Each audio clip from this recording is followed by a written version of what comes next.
All right, hello everybody. Good evening and welcome into a Monday edition. I had to think about what day it was there. Like a Monday edition of KC Sports Tonight. I'm Mark Poulose, joined alongside by Katie Maher, and the World Cup is just 1 month away. That seems kind of hard to believe for something that we've been talking about here in Kansas City for so long. Now, we already have a debate kind of raging here within the sports department.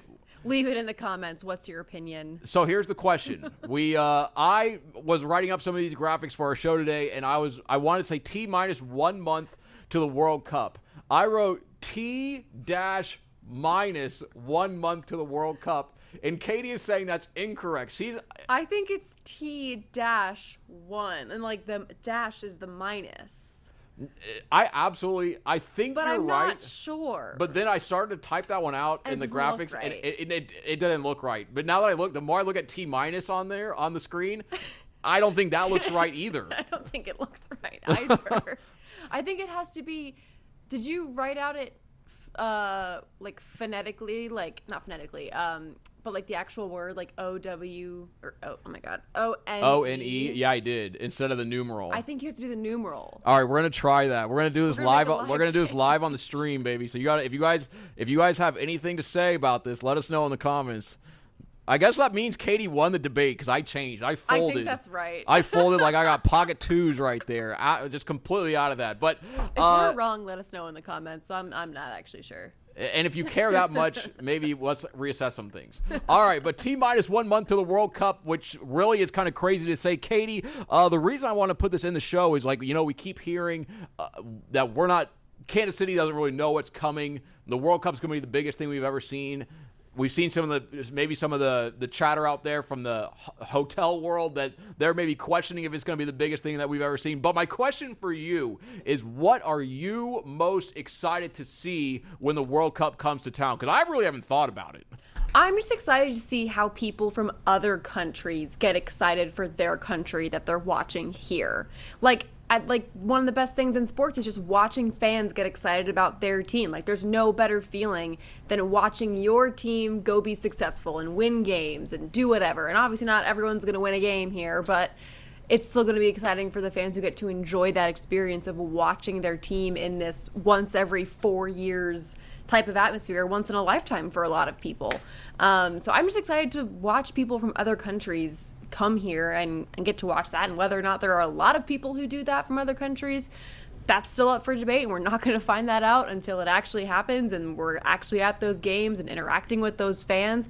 But you got to imagine that they're going to be here. People from Algeria, they're going to be here. Yeah, and they're going to get to see Kansas City for the very first time, which I think is very exciting for people like myself from Shawnee, a lot of people from Kansas City. There's a little bit of a Kansas City kind of inferiority complex. Like, we're flyover country. Oh, no one ever, like, we have a great city and no one ever sees us. No one ever talks about us. That's kind of changed a little bit since the Chiefs have become so good and kind of put us on the world stage. But now's our time to kind of, hey, show, like, there's a lot going on here. And so right now, Katie, I live in the Northland, and one thing that kind of cracks me up is that on the way from like the Northland down towards the city is they are putting on new blacktop on I-29. They're trying to like beautify the road in to Kansas City so that it looks a little bit better. So like obviously when all these travelers come in. So I know Kansas City as a whole, we're definitely all trying to put our best foot forward, whether that's the city itself, the local government, all these other little municipalities like Riverside where the Netherlands is going, or even us in the media. Everyone's trying to put their best foot forward. Everyone's excited for the world to kind of come because, like, a lot of people I know in Kansas City recently, there have been some naysayers, shall we say, though, it's not going to be as big as we think. What I can guarantee you guys is when those games are going on, when they're playing World Cup matches in Kansas City, the world undoubtedly will be watching. So especially for those moments, let's make sure we put our best foot forward because kind of cool to see. But I'm pumped up. I'd be more pumped up though if some people came in the comments and told us T minus what was the correct answer there. Got some four reactions today. No comments yet? No comments yet. Come on, we're folks. Waiting for you guys. Write in those comments. I will say one big point here. I'm from the East Coast. I'm from New Jersey. I know New York City very well. I know DC very well, all those surrounding cities.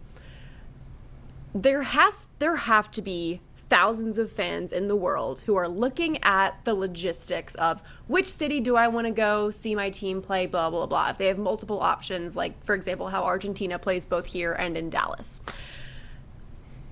If there is a team that the difference between Kansas City versus a lot of other bigger cities in the U.S. is that we are one of the smaller ones, yes. I think the smallest market to have a World Cup game. Yeah. Probably, yeah.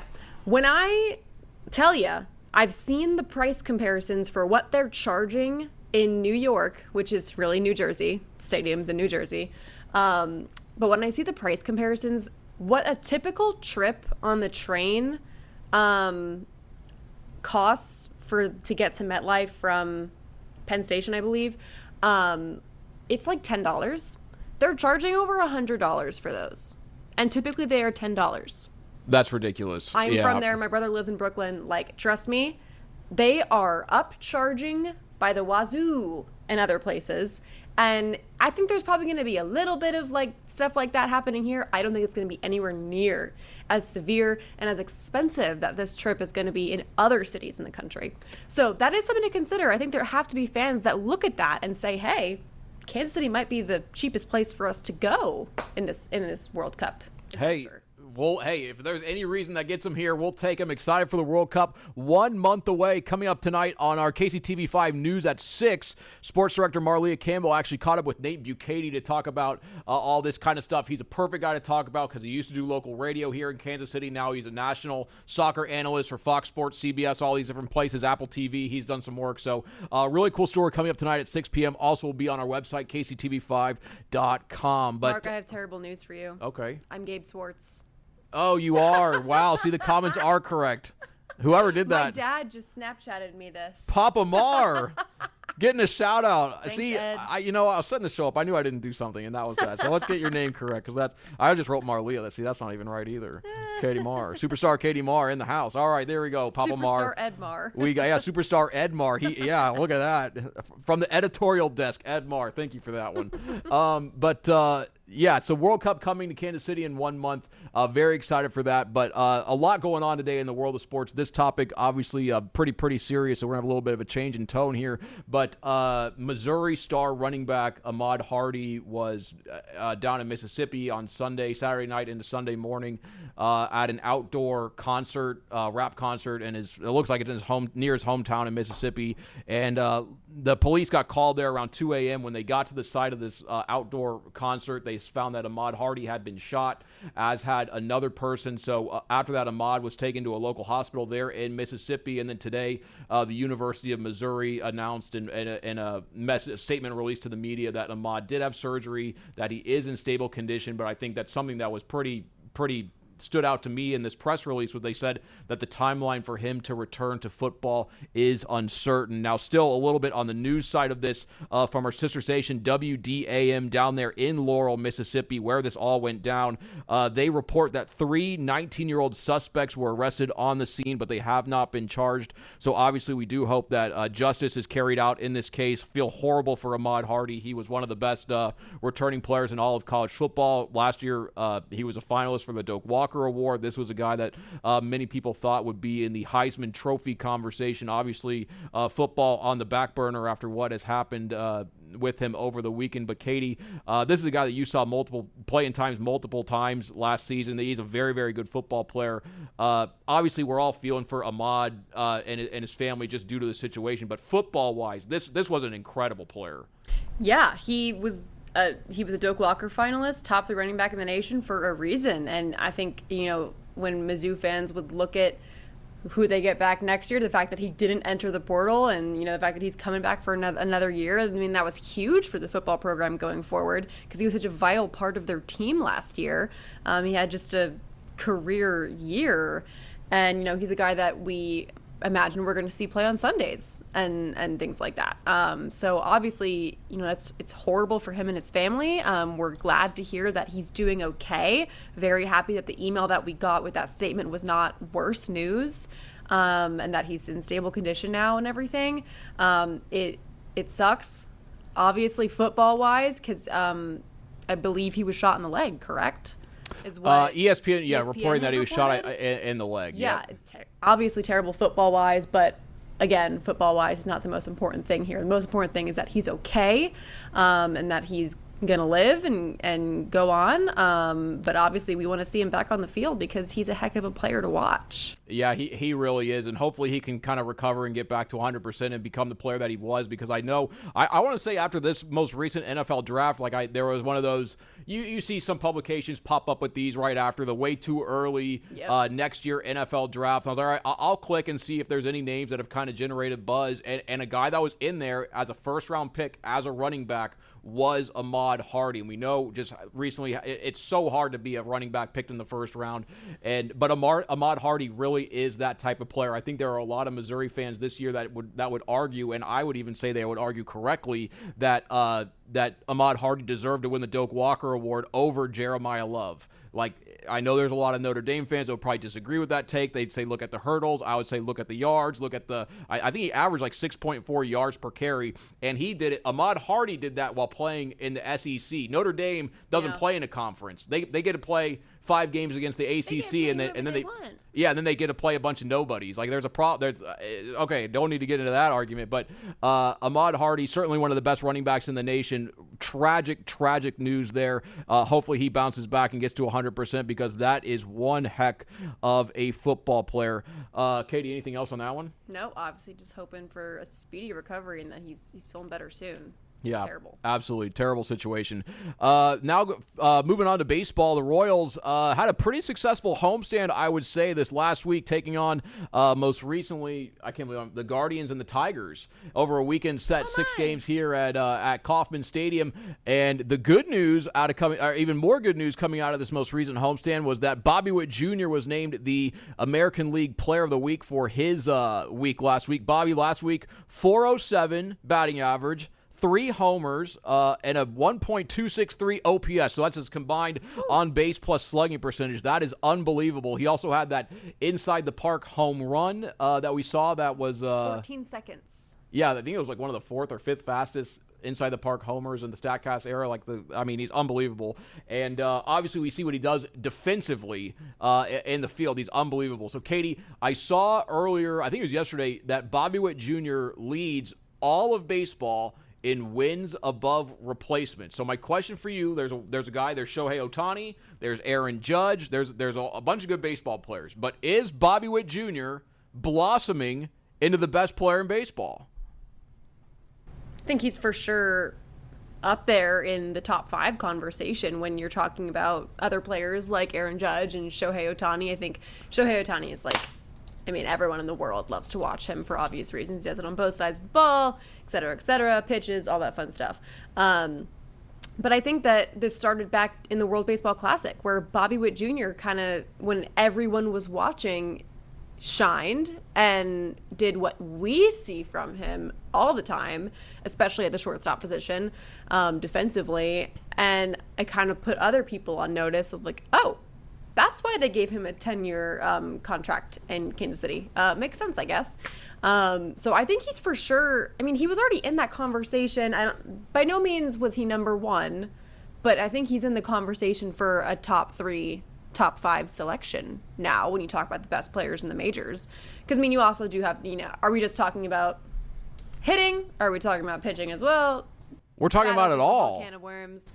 But he's for sure, when you're talking about the more well-rounded, because he's so good at shortstop and he's so good at hitting the ball, or at least has now been playing kind of like the Bobby that we had seen, back when he was signing his 10-year contract extension and was hitting the ball so well. But he's for sure, I think, made huge strides in the last few weeks. Kind of a slower start to the season, which is typical for literally everybody in Major League Baseball and nothing to be super alarmed about. I think the last few weeks he's really kind of started to put the world on notice again that Bobby Baseball is in Kansas City.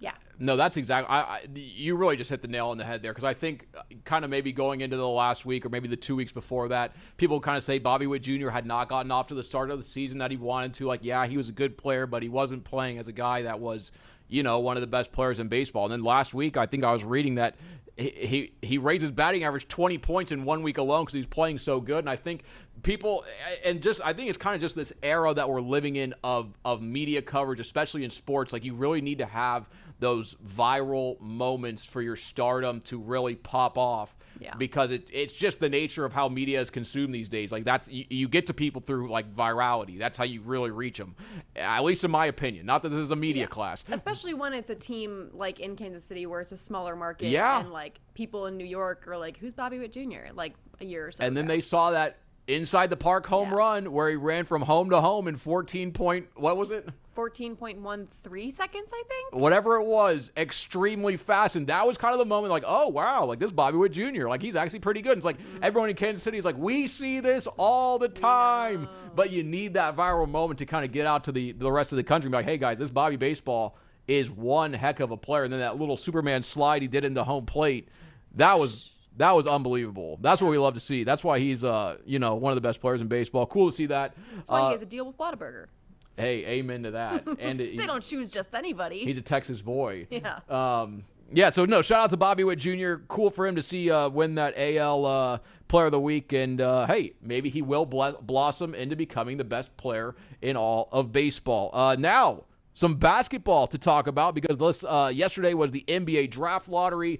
Locally here in the Kansas City area, we've kind of been talking about the NBA draft all season long because KU had Darryn Peterson, who at this time last year was the projected number 1 overall pick in this year's NBA draft. Now, that may not be the case because of the season that played out, the cramping issues that came up, and his availability. And he just didn't have the freshman season that a lot of people thought he could. But the number 1 overall pick went to the Washington Wizards, number 2 to the Utah Jazz, 3 to the Memphis Grizzlies, 4 to the Chicago Bulls, and 5 is going to the LA Clippers. So, Katie, couple questions for you here. Do you think Darryn Peterson has a chance to go number 1 overall still? And then kind of number 2/number 1, whichever one you want to answer first. Obviously, there was Darryn saying on Friday that it was creatine that was causing his cramping issues. Do you think that NBA teams and executives will buy that and be okay with that explanation? I'm extremely confused. When I first saw that, I can't tell you how many student athletes of sports that don't go to KU, go to smaller schools, etc., could easily tell you need to drink an extreme amount of water when you're on creatine and other what's the word? Supplements? Supplements like that, yes. I think creatine, it puts water in your muscles. Like, that's why people look bigger when they're on creatine. Yes. They have a lot of water weight. You need to drink an insane amount of water so that creatine doesn't, like, ruin you. I'm extremely, extremely confused how this was not realized earlier in the season when you have a top university and a top basketball program and all this funding. And a great health system. The University of Kansas health system is unbelievable. How was this not realized? That creatine was the root of the problem here. And if I sound like I'm getting fired up about that because I'm like, even I don't take creatine, and even I knew that you have to drink an insane amount of water when you're on creatine and substances like that. I'm very confused how, if that is the case, how was that the case? It also feels like this is coming out at a kind of a prime time with the just a couple days before the lottery happens. Yeah, let's just drop this nugget. Oh, let's just put that in here and try and tell teams. It seems like we'll call up Ramona Shelbourne. Yes, it seems like his camp is getting a little worried that he's not going to go number 1 overall. So yeah, I am, for one, just kind of, for lack of a better word, flabbergasted at how this was not realized during the season. For one, just going to put that out there. Second of all, I think there's still a good chance that he goes number 1 overall simply because he looks like Kobe Bryant out there. Like, you see the way he shoots the ball. He's like the most effortless, just natural looking guy out on the court. But is this creatine, is it the truth? Like, I think that's why there's also a good chance he doesn't go number 1 overall, because you had AJ Debonsa, who won Big 12 Freshman of the Year playing at BYU, who didn't have these issues. And, it's the debate. Who's going to go first overall? It's either going to be AJ Debonsa or it's going to be Darryn Peterson. And I think Darryn Peterson's camp might be worried about that now, and that's why this came out when it did. And, obviously, Darryn said that he thought he was going to die at one point, and obviously if that was the case, like, we feel for him, and that's a scary situation to be in. I'm confused how the people around him in the profession that they're in didn't realize what the problem was and do something to fix it sooner. Yeah. That's my thing. Yeah, the whole creatine situation, obviously, Darryn gets the benefit of the doubt. Like, I'm not going to sit here and say what I think his health issues are and how they need to be addressed and all that kind of stuff, but it just seems this is an odd time for this information to come out, and it's also an odd time for this to be what was discovered. But again, hopefully everything is all good with Darryn. Hopefully he is able to play and is cramp free, because I think when you just look at the basketball players, AJ Debonsa and Darryn Peterson, if you could just have one of them at the peak of their powers, and they could play at the peak of their powers every single night, you would pick Darryn Peterson, I think, every single time. Like, I'm not saying that as a guy that covered the University of Kansas and did not cover BYU. I just think when you look at Darryn's skill set, his ability to shoot the basketball, his ability to pass, one thing I saw this year, even when he was struggling with his cramps, was his defensive intelligence. Sometimes the blocks that he would get, it was kind of unbelievable. Like, I think Darryn Peterson is the best player in this draft class, but it's just, can he play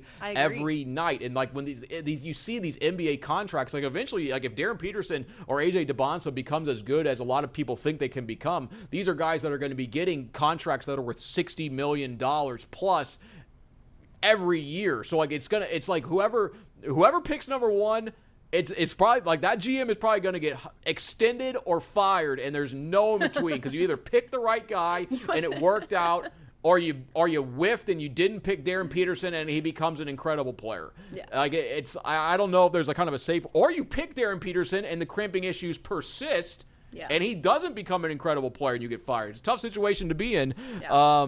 But I think, a couple months ago, maybe even last month, people were kind of saying Cam Boozer, AJ Debonsa, or Darryn Peterson. But Katie, to me, recently, it's just been Debonsa and Peterson. Yeah, that's what and that kind of has been the case, I think, for most of the college basketball season, just because when you watch the natural ability, I think, like I said, when you watch Darryn Peterson play, you're like, oh my gosh, like, what an effortless, like, just lovely looking basketball motions he make, all that stuff. Yeah, well, that was a little bit gibberish, but you know what I mean.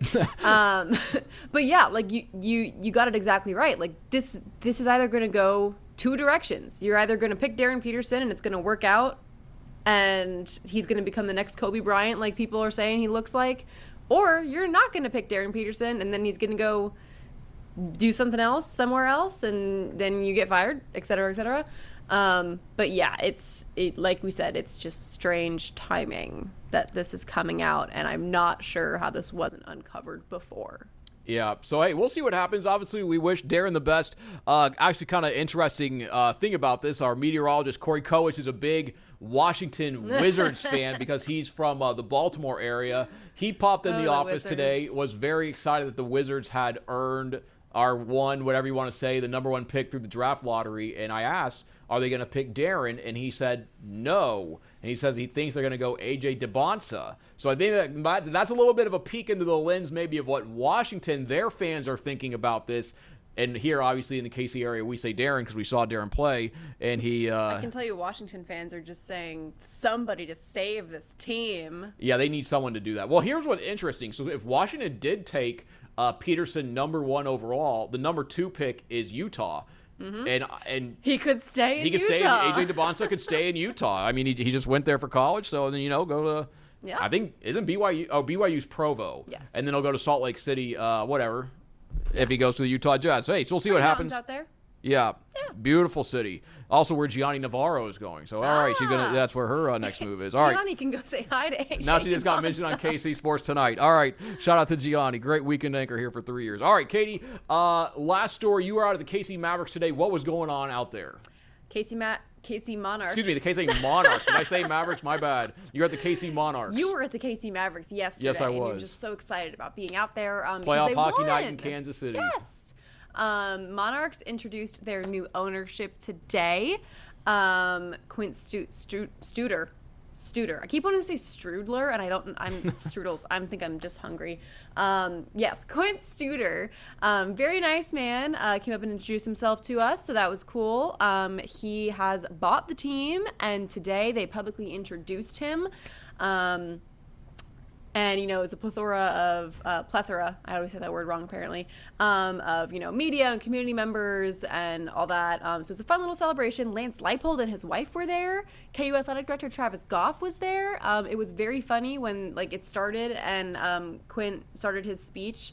And the first thing he did was shout out his good friends, Kelly and Lance Leipold. And I was like, where is Lance? What? And then I looked to my left, and there's just Kelly and Lance Leipold. So that was a fun little thing that happened during it. But yeah, so they laid out some ideas that they have. This is a guy who owns 2 minor league teams that are affiliates of the Miami Marlins. So he's not new at this stuff. He knows what it takes to run a successful ballpark in that minor league type of setting. And it's all about the family experience, the community experience, and having activities for people to do, and also having things clean. He said that he's doubled the salaries for a lot of the game day staff in those stadiums since owning those teams. So that's a fun little fact there. He also wants to increase the amount of people that work there, putting a big emphasis on cleanliness, having believe the word was adamant bathroom cleanliness staff. Dedicated, that was the word, dedicated bathroom cleanliness staff, because apparently that's been a complaint here in Kansas City. I didn't know that, but apparently it's kind of sounded like it was. So that's well, if great. that was a point of emphasis, I have to assume that it was. Yeah, we love clean bathrooms. Who what doesn't? can I say? So yeah, they also want to have garbage cleanups every 3rd, 5th, and 7th inning. You can interact with the staff more, and then they're going to have staff-led sing-alongs in the 7th inning. So yeah, it seems like this is a guy who really knows how to create that type of environment in a minor league ballpark type setting. So I think that fun things are going to be coming for Legends Field. He wants to make it a place that's affordable and a place that people want to spend their time. Yeah, I mean, it's a great time out there at Legends Field. I think, you know, people should go out there, support the new ownership group. I was actually looking them up because the name, we were talking about this in the sports office. I wanted to verify it before we said on the stream. But Quint Studer, that's his name, correct? Yes. Quint. So Quint Studer also owns the Pensacola Blue Wahoos, which is the AA affiliate of the Miami Marlins. And then 2 of the co-owners of that team, 2-time Masters champion Bubba Watson, and I'm going to assume this is former Tampa Bay linebacker Derek Brooks. So Quint Studer, pretty cool that he, you know, owns a team with Bubba Watson and Derek Brooks down there in Pensacola. But very excited for that. He also has met Buck O'Neil before. He's spent some time with him. Buck O'Neil helped him set some stuff up out in Pensacola when he first started out there, which I thought that was a fun little tie-in with the KC market. And I asked him, what have you learned about Kansas City fans so far? And he said that they really care about winning and losing. So yeah, good to hear. And then one last thing, Katie, before we go, I think in your story, I believe at 3:30, I saw that they wanted to have maybe a closer affiliation with the Negro Leagues Baseball Museum. Yes, as the Negro Leagues Museum is expanding, they have like a $35 million expansion going on right now, which is awesome. He said he wants to play a part in that. And also include more Negro League Museum signage and other historical facts about it throughout the stadium, even more than there already is. So I thought that was a cool little nod to the history there. Yeah, if you want to check out Katie's story, you can find that on our website, KCTV5.com. That's where it is. It's Monday. Words are hard. Yeah, the words were not coming out there. But, hey, it's on our website. It's in our app. Go check it out. Cool stuff there. That's a good sports on this Monday evening. We will see you in our 6 p.m. newscast. Take care.